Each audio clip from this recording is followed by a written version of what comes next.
República, o incluso cuando terminó la Guerra Civil, los aliados pudieran tomar la España y ellos apoyaran desde el interior, ¿no? Serían hacer actos de sabotaje en la retaguardia, en fin, ¿no? Es un poco lo que se intentó con la guerrilla. El caso de la provincia de Huelva es muy particular. Huelva queda tomada prácticamente en julio y agosto del 36, con lo cual, dado la brutalidad de la represión que hace el franquismo en toda la provincia en general, no tienen más remedios que las personas que son consideradas desafectas al régimen, ¿no?, huyan al monte. En un principio, el intento de huida masiva que se produce es a través del mar. Se intentó huir del mar, que muchos lo consiguieron en los pueblos costeros, en Huelva capital, muchos consiguieron coger barcos pesqueros, pasar a Marruecos, y desde Marruecos, por ejemplo Tánger o Casablanca, que eran ciudades internacionales, volver a la zona republicana, pero esta vía se cortó rápidamente. Otra opción era a través de Badajoz, pero claro, el avance rápido de las tropas franquistas impidió también acceder a las zonas republicanas mediante Badajoz, ¿no?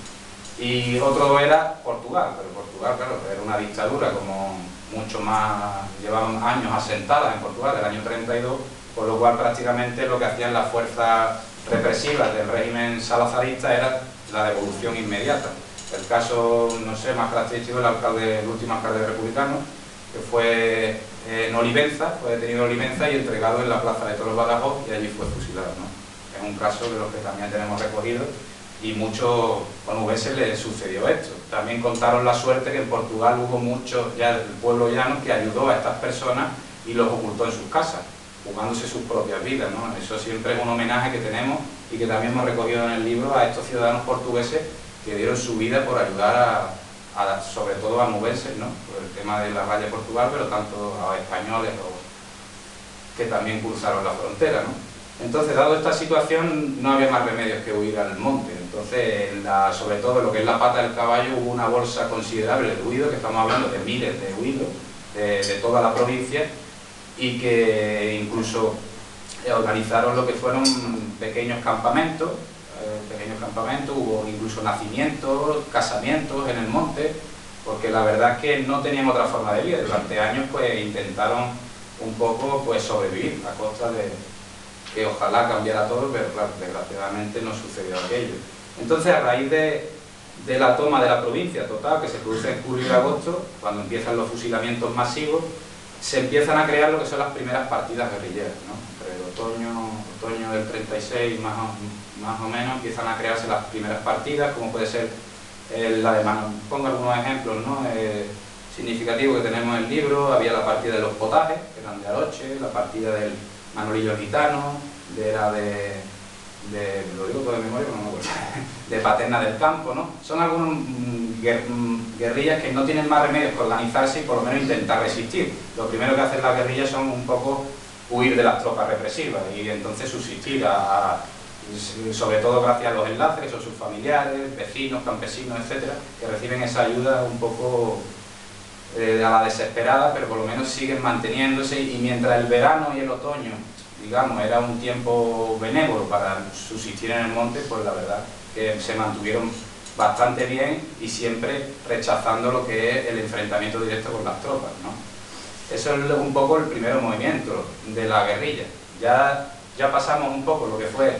De hecho, hay un dato muy concreto, porque entre octubre y diciembre del 36, cuando ya empiezan a entregarse la mayoría de estos huidos, porque al principio eran huidos, es donde se produce la mayor represión, el número, estamos hablando de entre unos 500 o 600 fusilamientos, puede haberse producido en ese periodo, porque son huidos que se entregan con la promesa de que le hacían las tropas, de que no les pasaría nada si tenían las manos manchadas de sangre, pero claro, esto no era nunca la realidad, siempre iban al paredón y terminaban fusilados, ¿no? Ya digamos, avanzando un poco, en el año 37, la cosa cambia, ¿no? La cosa cambia porque estas guerrillas consiguen coordinarse con el 14 Cuerpo del Ejército Republicano. El Ejército Republicano crea un cuerpo especial de guerrilleros donde se entrenan a guerrilleros y lo que hacen es suministrar armamento, víveres, etcétera, a estas partidas guerrilleras. En Huelva, aunque algo precario, llegaron algunos miembros de este cuerpo, como por ejemplo puede ser el boyullero Manolo Sala, que él estuvo en el Ejército Republicano y pudo venir con mulas cargadas y pertrechadas darle aquí a la guerrilla de Huelva y suministrarlo, que el enlace que tenía la guerrilla era Pozo Blanco, era en Córdoba, era un enlace que tenían a través de la sierra y donde podían acceder la provincia. Pero ya digo, era poco precario, pero vamos, los guerrilleros onubenses tenían una moral altísima que incluso construyeron una pista de aterrizaje en la sierra. Por lo cual, en un momento de que algún avión republicano podría aterrizar, ¿no? Pero claro, son cosas que estábamos a la expectativa. Entonces, a partir de esta fecha, el año 37 es el año 37, mediados del 38, es donde es el punto más álgido de la guerrilla y es donde ya se atreven a enfrentarse contra las tropas, incluso haciendo actos de sabotaje. Ahí ya se crean partidas como la de Valverde, sobre todo como estamos en Valverde, pues referirme a la del Zorro, los Malpuros. Entonces estas guerrillas, digamos, sobre todo la de los Malpuros, es la que hacen los actos más significativos en la provincia, como puede ser la toma de Fuente de la Corcha, la toma por 2 veces del Pozuelo, la toma del Membrillo Alto.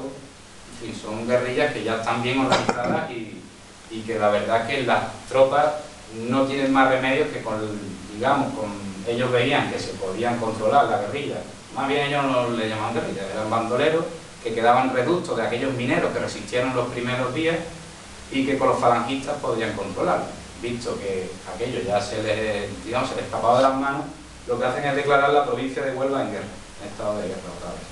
Por lo cual ya traen militares, ya traen fuerzas profesionales para luchar la guerrilla.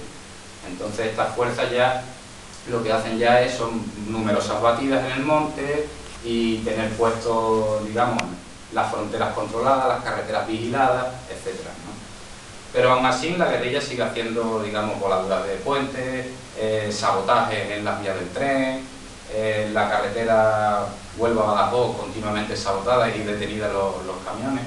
Hay un dato curioso de los Malpuros concreto, que además Paco y yo fuimos al Collado del Abogado, ¿te acuerdas?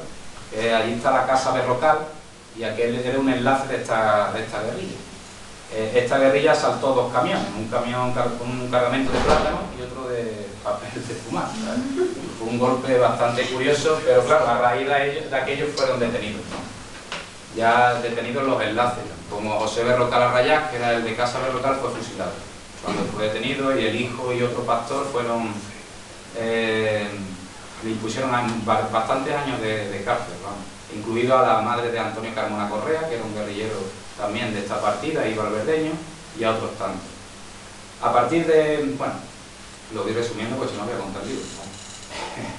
Y bueno, a partir del año 38 ya las fuerzas represivas consiguen darle un golpe muy fuerte a la guerrilla, sobre todo con la creación de lo que son las contrapartidas, las contraguerrillas, que eran antiguos fugitivos, que son, digamos, se dejan engañar con la promesa de que no les iba a pasar nada, entonces van a cazar a sus propios compañeros, ¿no? E incluso acompañados de falangistas y militares vestidos de fugitivos, ¿no? Eso le hace un daño enorme a lo que son los enlaces que apoyaban a esta guerrilla, por lo cual prácticamente destruyen a las guerrillas y que operaban en esos momentos y que no tienen más remedio o que entregarse o intentar a la desesperada huir a zona roja, ¿no? Como se decía en aquel entonces. Y ya a partir de este momento, ya a finales de cuando termina la guerra, la guerrilla queda un momento que es destruida aquí en Huelva. Pero luego tiene un resurgimiento. Digamos, la guerrilla en Huelva tiene una segunda etapa. La segunda etapa es a partir de ese año, precisamente 39, cuando parece que la actividad ha acabado, se crean nuevas partidas y otras continúan. Por ejemplo, refiriéndonos a lo de los valverdeños, pues cada aquí en la localidad, la del Zorro queda destruida al final, a mediados del 38, y los Malpuros prácticamente en el año 39. En el 39, cuando terminan la guerra, muchos vamos, que pertenecían a esta guerrilla habían luchado en el ejército republicano y ya vuelven con la moral baja después de haber perdido la guerra y prácticamente se van entregando a medida que se van entregando. Que curiosamente en febrero del 39 es cuando asesinan en el monte a Juan Ramón Maestre Bovero, fue al guerrillero que sumamos hace ya 7 años, me parece, en 2005, que fueron caídos en una emboscada en Majada La Atalaya, ¿no? Que es donde cayó y bueno, y pudimos por lo menos recuperar sus restos y dignificar un poco lo que fue su memoria.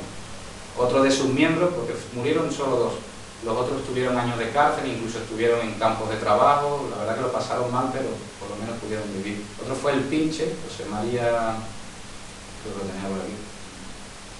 Sí, era el Pinche, no sé, el mote era el Pinche. Este murió en el año 42 en la cárcel, de inanición, ¿vale? Eran los dos de esas partidas que murieron. La del Zorro prácticamente quedó destruida completamente. Murieron, de nosotros sepamos, los 5 miembros que tenemos localizados los fusilaron a todos. Después ya, bueno, ya eso es lo que es más significativo, digamos, de Valverde del Camino. También tenemos cogido lo que es un poco los valverdeños que murieron en Caballón y Rabo Conejo. Tenemos el testimonio ese, que mataron allí a 11 personas.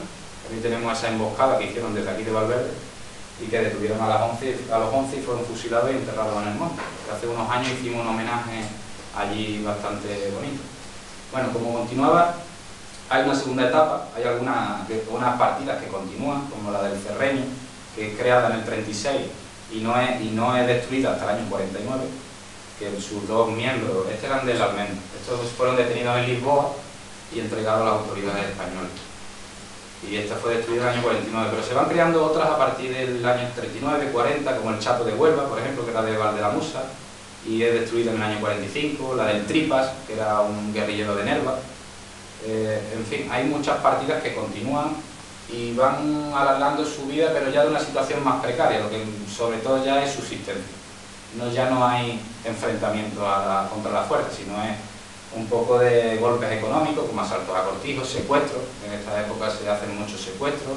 Hay un caso muy curioso de un secuestro a un terrateniente en Aracena, que además, por los testimonios, tendría que tener síndrome de Estocolmo, porque empezó a hablar de que bien se han portado conmigo y cosas de estas, pero consiguieron los guerrilleros sacar 250.000 pesos de la época. O sea que este hombre está bien formado, pero se suceden estos secuestros y la verdad que son golpes económicos sobre todo a los terratenientes y caciquillos locales, que la verdad que hicieron mucho daño a estas personas y que la guerrilla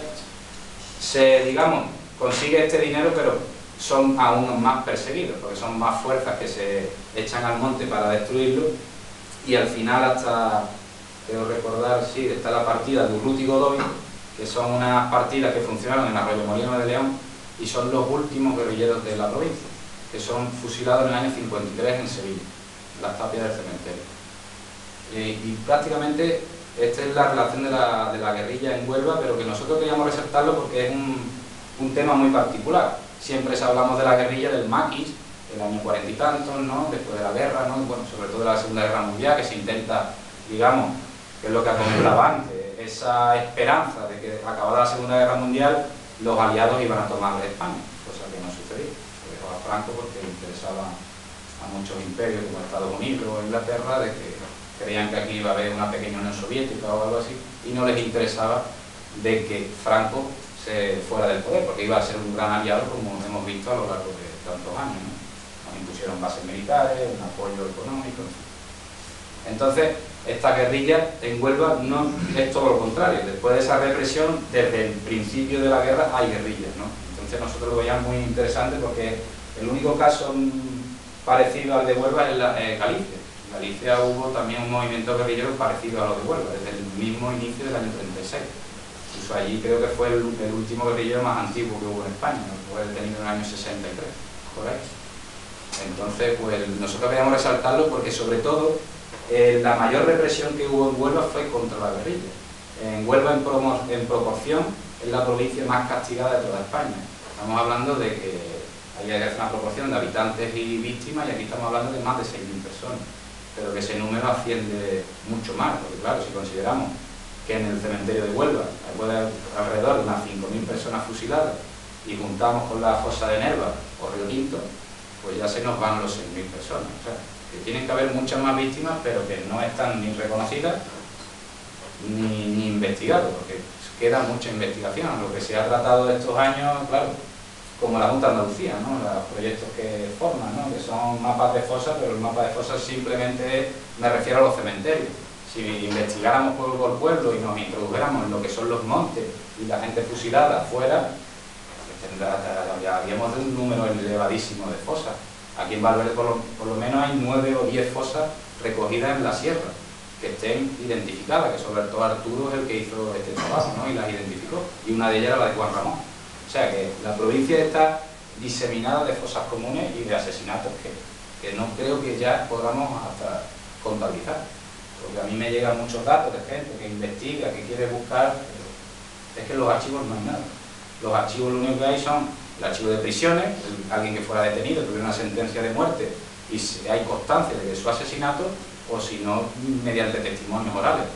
Pero no hay otro tipo de información, por lo cual estos trabajos, estos parches, que como le decimos nosotros, que hace la Junta de Andalucía, no valen para nada. Pueden hacer una aproximación de lo que significó la realidad, pero habría que ir más concreto en estos casos. Y por eso nosotros era un poco el tema de la guerrilla, porque nos parecía muy importante sacar a la luz sobre todo estos acontecimientos, que la verdad que la historia es muy interesante, por ver el sacrificio y el espíritu de lucha que tenían esta gente, que la verdad que bajo la adversidad enorme que tenían, una provincia tomada por todos lados, y que consiguieron luchar e incluso enfrentarse a estas fuerzas, ¿no? Y la verdad que consiguieron hacer mucho daño dentro de su precariedad, ¿no? Y porque sobre todo hay mucha represión detrás de esto, sobre todo en contra de enlaces, guerrilleros que se entregaban, y que también tiene que significar que es un reconocimiento. Hay guerrilleros no onubenses vivos, pero sí hay otros que han sacado comunicados de que no tienen un reconocimiento. A cara de la opinión pública siguen siendo unos bandoleros. Y ellos quieren un reconocimiento político, social y judicial, como quieren las víctimas del franquismo, que no las tienen esa reparación. Estamos hablando de que tú vas a un juzgado y una víctima del franquismo sigue siendo un criminal, considerado a la cara de la justicia. No valen parches como la ley de memoria histórica, que dicen que eran ilegítimos, ¿sabes?, los juicios, pero no ilegales. Por lo cual, de cara a la justicia, siguen siendo unos criminales. Por lo cual es otra deuda pendiente que tiene el Estado español, que son muchas, pero bueno. Pero el caso es que es lo que venimos intentando, y ya no sobre todo la guerrilla, porque es un capítulo aún más desconocido, pero las víctimas del franquismo, nosotros lo que pedimos es que si no hay verdad, justicia y reparación, no sirve para nada lo que se está haciendo. El Estado tiene que asumir su responsabilidad. Y es ellos lo que tienen que hacer, no las asociaciones. Las asociaciones lo único que tenemos que hacer es un homenaje, un apoyo a los familiares, asesoramiento, todo ese tipo de cosas. Pero el Estado está violando leyes de derechos humanos. Y eso es lo que siempre denunciamos nosotros. Puede venir cualquier tribunal internacional a juzgar al Estado español porque viola flagrantemente lo que es el derecho penal internacional. Porque no está haciendo su labor. No puede decir que los crímenes de lesa humanidad han prescrito. Es que es como decir que el crimen de un nazi ha prescrito, cuando se llevó a miles de personas por delante. Pues eso pasó aquí en España. Y no se juzga. ¿Por qué no se juzga? Porque ese pacto que se hizo en la transición les vino muy bien a todos, tanto a franquistas como a nuevos demócratas que iban a coger un sillón. Aquí se repartieron el pastel y hicieron una política que es la que estamos hoy en día. Y nos impusieron un olvido institucional, no se estudia en las escuelas, no se habla de este tema porque no interesa hablar de la Segunda República, porque son valores y son una lucha que puede dar mucho que pensar al pueblo, por lo que puede ser un sistema democrático de verdad, no el que tenemos hoy en día. Y por eso la memoria histórica no interesa, y está pisoteada y ignominiada. Y lo que hacen es decir la versión franquista de los dos bandos mataron igual y se acabó. Pero no se habla de que hubo asesinatos hasta entrados los años 80 y que todos son víctimas del franquismo. No eso que hizo el Supremo de partir por la mitad del año 51, que eso está en el auto de Garzón. Hasta el año 51 hay más víctimas y a partir del año 51 no, todos son víctimas del franquismo. Claro, ¿qué pasa si investigamos a partir del año 51? Que cogemos muchos represores que están vivos, como el señor Fraga, que se ha muerto recientemente, y que, digamos, los mercenarios del sistema lo alababan como el gran padre de la democracia y que hizo mucho por este país, pero es que tenía las manos manchadas de sangre. Habría que investigar. Y como Fraga, porque él no es representativo, hay muchos más. ¿Y por qué no interesa? Porque la oligarquía, los que gobiernan hoy en día, tienen mucha responsabilidad en el franquismo. El señor Botín, por ejemplo, tiene una riqueza que ha amasado durante todo el franquismo. Su padre, su abuelo, y hoy en día él es multimillonario. ¿Por qué es dueño de este país? Lo tiene desde hace muchos años y se lo han permitido. Si investigáramos, podríamos investigar a empresas, Dragados Construcciones, estuvo implicado en la construcción del Valle de los Caídos, muchísimas cosas que habría que sacar a la luz. Y eso no interesa hoy en día. ¿Qué no interesa? Claro. Habría que construir otro sistema, que eso es lo que tenemos que reivindicar todos, ¿no? Y esa es nuestra lucha. Nosotros hacemos homenaje mediante publicaciones, rendir homenaje en cementerios, etcétera, pero sobre todo nuestra lucha es porque se esclarezca esto. y se dé a conocer. Y esa es nuestra máxima labor. Y así es la única forma que entendemos de recuperar la memoria histórica. Si no empezamos desde ahí, no estamos haciendo nada. Y esa es nuestra labor fundamental. Bueno, me he desviado un poco, pero ya lo digo. Pero me parece importante, no sé, explicar este tipo de cosas. A mí me gusta, no sé, que todos entremos en un debate y hablemos de este tipo de cosas, porque yo creo que es lo más importante. Nunca, evidentemente, sin dejar de lado lo que fueron estas personas y el reconocimiento que tenemos que hacerlo. Pero que ellos nunca perdieron su dignidad, ellos lucharon hasta el final. Nosotros, creo yo, que como sociedad sí hemos perdido la dignidad y lo tenemos que recuperar. Y esa tiene que ser nuestra lucha. Bueno, no me entretengo más y quiero daros una oportunidad para que habléis todos. Agradeceros que hayáis venido a esta presentación y que espero que mañana nos veamos todos, ¿no? Mañana a las 10 ahí en la plaza del cementerio.